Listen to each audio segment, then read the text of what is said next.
Hi everyone. In this video, I will explain why we need to budget our money after realization of this activity. So first of all ఏంటి అంటే every ఫ్యామిలీలో కూడా monthly expenditures అనేవి ఖచ్చితంగా ఉంటాయి. ఓకేనా. So దానికి ఖచ్చితంగా బడ్జెట్ అనేది వేసుకోగలిగితే సో మనకు ఎక్కడ మనం వేస్ట్ చేస్తున్నాము, ఓకేనా. సో ఎక్కడ మనం సేవ్ చేసుకోవాలి అనేది మనకు ఐడియా వస్తుంది. For example so monthly pay చేసే rent, power bill, water bill, ఓకేనా.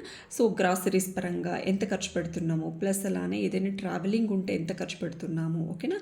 సో ఇవన్నీ కనుక మనం ఒక ప్లాన్ ప్రకారం వేసుకోగలిగితే సో మనకి ఎక్కడ మనకు ఖర్చు అవుతుంది, ఎక్కడ మనం సేవ్ చేసుకోవచ్చు అనేది మనకు ఐడియా ఉంటుంది, ఓకేనా.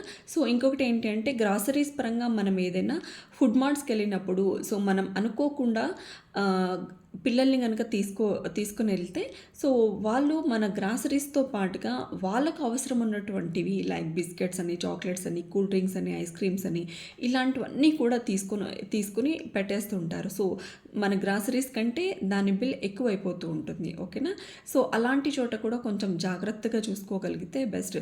ఇంకా ఏంటి అంటే కొన్ని ఫంక్షన్స్కి వెళ్ళేటప్పుడు కూడా సో మనం ఖచ్చితంగా కొన్ని ఫంక్షన్స్లో గిఫ్ట్స్ అని పెట్టడం సో ఇట్లాంటివన్నీ కూడా మనం అనుకోని ఖర్చులు కూడా వచ్చేస్తూ ఉంటాయి, ఓకేనా.